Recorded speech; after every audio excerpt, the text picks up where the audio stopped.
Hello friends, chapter 8 से example number 6 करेंगे। In triangle A B C right angled at B.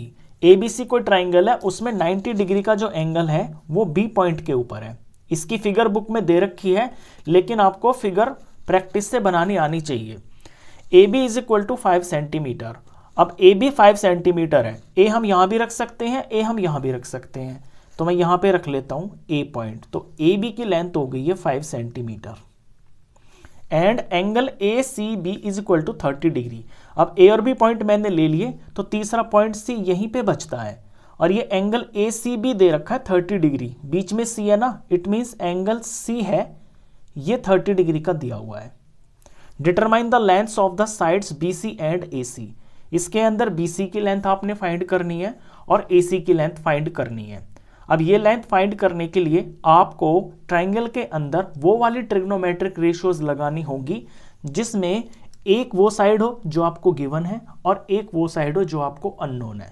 Let suppose अगर मेरे को BC पहले फाइंड करनी है तो मैं कौन सी ट्रिग्नोमेट्रिक रेशियो लगाऊंगा वो देखिए। पहले रेशियोज को लिख लेते हैं। पंडित बद्री प्रसाद हर हर बोले, ये होती है हमारी ट्रिग्नोमेट्रिक रेशियोज। ये होती है साइन की, ये होती है कॉस की और ये होती है टेन की।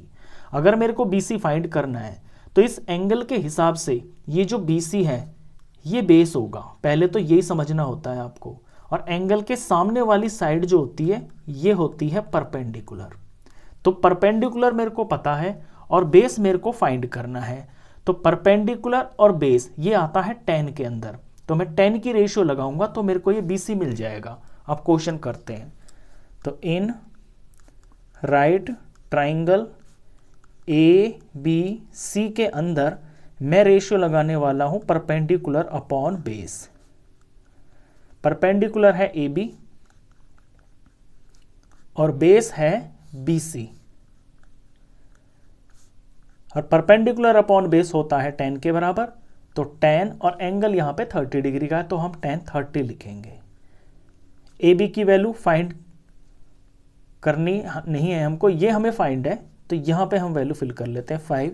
BC की वैल्यू यहाँ पे अननोन है, तो BC हम यहाँ पे एज इट इज रख लेंगे।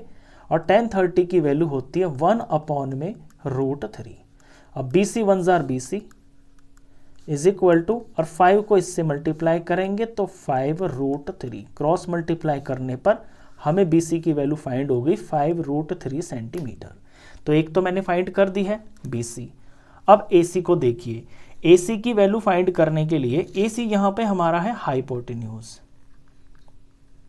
तो अगर मैं परपेंडिकुलर और हाइपोटेन्यूज को लेता हूं, परपेंडिकुलर मुझे पता है और हाइपोटेन्यूज में फाइंड कर लूंगा, तो परपेंडिकुलर और हाइपोटेन्यूज की रेशियो साइन की होती है, इसमें P और H दोनों आते हैं, तो इस रेशियो का यूज करके मैं ये AC भी फाइंड कर लूंगा। अब इसी ट्राइंगल के अंदर परपेंडिकुलर अपॉन हाइपोटेन्यूज लेते हैं। Perpendicular upon hypotenuse, perpendicular A B, hypotenuse A C, और ये होता है साइन के बराबर, और एंगल यहाँ पर 30 डिग्री का है तो साइन 30 डिग्री लिखेंगे। ए बी हमें पता है 5 सेंटीमीटर, ए सी हमने फाइंड करना है, और साइन 30 की वैल्यू आपको पता होनी चाहिए ट्रिग्नोमेट्रिक टेबल से, ये होती है 1/2। क्रॉस मल्टीप्लाई किया, ए सी 1 जार ए सी हो गया और 5 2 जार 10 हो गया, तो ए सी भी हमें मिल गया 10 सेंटीमीटर। ये दोनों इसके आंसर्स। क्वेश्चन खत्म।